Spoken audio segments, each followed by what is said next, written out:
Hi guys, welcome back to my channel. So let's get started. Today I'm going to do these cool glow in the dark nails, and I'm just going to invent like this milky white with one of my Glam and Glitz glow in the dark powders. Alright, so I already filed the nails down, and now I'm just going to go ahead and file with my fine sanding band on my e-file, and we're just removing that shine to help adhere the product, which is the acrylic, onto her nail plate. After that, we're going to go ahead and add the tips. So I'm just using my Catius glue and these tips that I buy on Amazon, and I also buy them on eBay. And we're just gluing the tips, sizing them, making sure that they fit appropriately, meaning they fit from side wall to side wall. So what that means is that from one side of the nail to the other, you are basically covering the entire of the nail. If there is any nail on the sides that is not covered, that means your nail is either way too small and it might pop off underneath the acrylic. And you know, if you do it way too big, it's better than doing it way too small, but at the same time you want to kind of get the perfect tip for that nail, just to make sure that all the nails look the same. Sorry guys, I had an interrupted call. Anyway, what I was saying was that I want to make sure that it's like, for instance, if I put too big of a tip because the smaller one doesn't fit, you want to make sure you shape it appropriately so that it doesn't look indifferent to the other side, to the other nail. So yeah, okay, moving on, we're cutting the tips to their desired length, and she wanted like a medium length.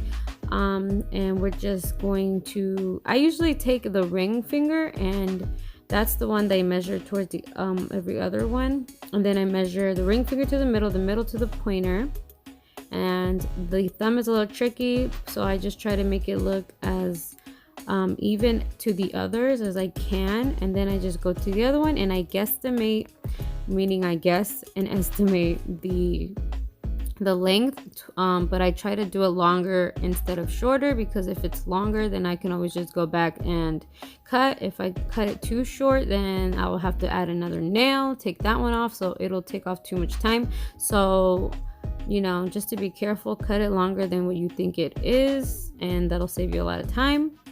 So now I'm gonna go ahead and shape the nails. She wanted a square, like a tapered square.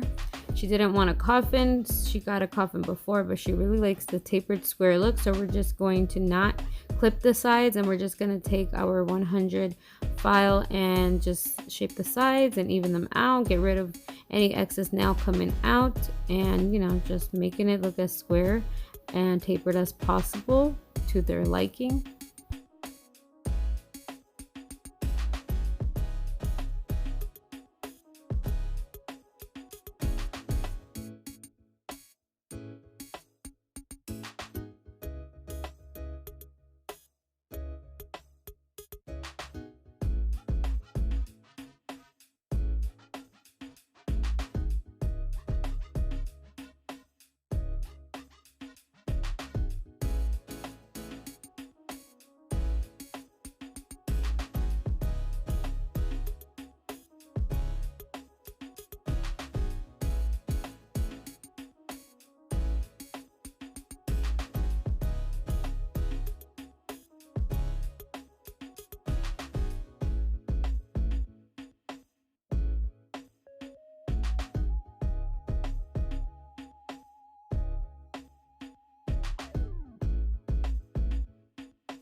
Alright, so here I am just blending the tips with my fine sanding band, And I am using my e-file. You can also use your hand file for this part, but I just like to use my e-file, and I'm just going in those little corners. Any bulkiness from that nail tip, I am removing it, so when I apply the acrylic, it is very easy to blend down and even it out with the acrylic instead of it being bulky under, and it's just more difficult for me to apply acrylic on a nail that's not, you know, flattened with all the surfaces. Like, that's why the blending is so important. So I added the primer, my Coupa primer, and here I am. I'm starting the application of the acrylic powder, and like I said, I actually mixed this powder with clear and a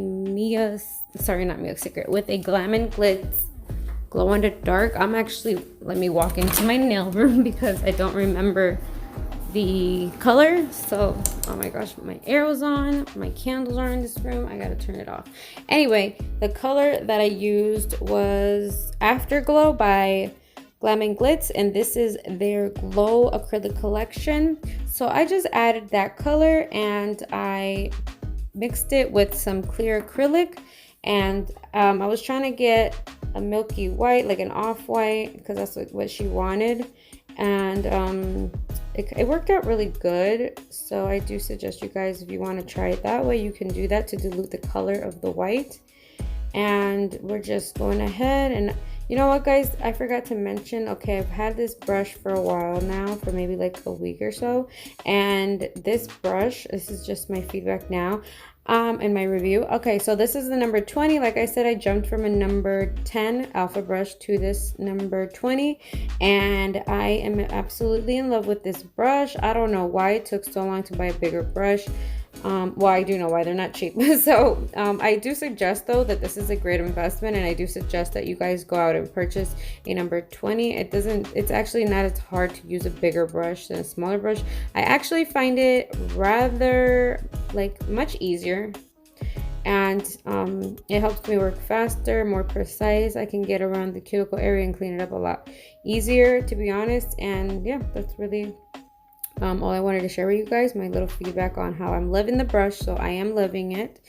And yeah, they have these brushes on Amazon, but I don't exactly know the name of them. I would just suggest you find one that looks closest to it at a fair price, like around the $30 range, $27 to $32 range, somewhere around those lines. You'll for sure be able to get a decent brush like this one. But I can't really share any links because I bought this brush at the nail supply store, so I don't have the links for that because it was, you know, like near where I live. So maybe you could check out your local nail supply store if you have one. Now mine particularly does not ask for a license, so those of you just practicing at the moment or are in school, you know, there's a lot of nail salons that will, not nail salons, but a lot of nail supply stores that will sell you products without a license.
All right, you guys, so I kept the speed of the video regular speed so that you guys can see in real time how I work. I'm not the fastest, I'm not the slowest, but I'm pretty much working at a comfortable pace. But if you feel comfortable working faster or working slower, it's up to you guys. I kind of like to focus on, I guess, perfecting the shape at the beginning because that's what works for me at the moment. I don't know, it could change in the future.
So yeah, I really wanted to show you guys how I actually work, and that way you guys can, you know, see what it really looks like instead of the fast sped up videos, because I think it's important to see in actuality the speed that it's taking me to finish a nail service, or at least the application part for this part right here.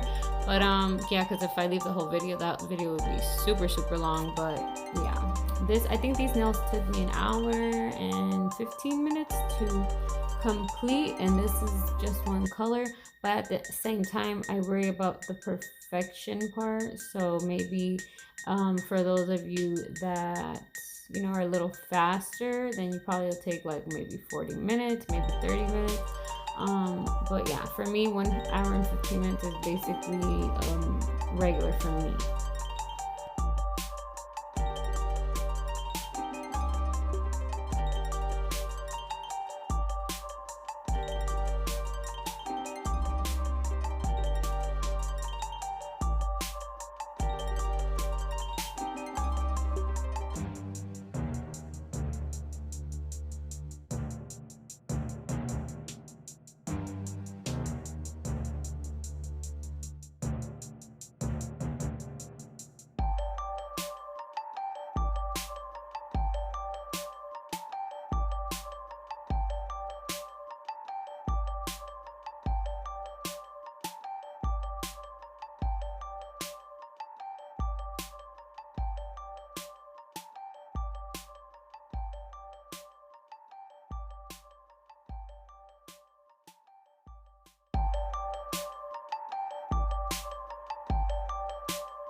Okay, so my next step here is to add the clear for some structure. Like I always explain in all my other videos, the color acrylic that you place on the nail is not for your structure. You need to add some structure of the clear. Clear is going to add all the structure because most of the color acrylics do not have a lot of strength. So this helps with strength on top of the color.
And before I forget to mention, I am using the clear from Coupa Incorporated, and I'm using the monomer, which is my liquid from Coupa as well. And here you see me taking my 100 grit file I got at my local nail supply store. Don't like them, never buy again. I'm glad I only bought 2. I almost bought the whole pack. But anyway, we're taking my 100 grit file and we're just reshaping that square, tapered square back into shape, because you lose your shape when you add the acrylic. So we're just gonna do this on all the fingers, all the nails.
And for the most important part, I'm just gonna go and file the surface and go around the cuticle. That's the most important part. Removing any excess acrylic that can be stuck onto the skin, onto any like hangnails, any like what do they call it? Like the little cuticles that stick up. If anything is like stuck on there, then your nails will definitely lift, because if your acrylic is stuck on the skin, more likely water can get under there, and then the water gets all under there and it starts lifting off your nail little by little. So it is very important to go ahead and remove the acrylic from the skin. Yeah, because also your skin and your cuticles, they produce oils, and all of that is going to help the acrylic come off a lot easier, and we don't want to do that.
As you can see, I'm buffing the nails now, and this is just to remove any sharpness that the e-file left with my carbide bit. Oh, and I'm sorry, I forgot to mention the carbide bit I was using was a fine carbide bit, and that was on my e-file, and I get those off of Amazon.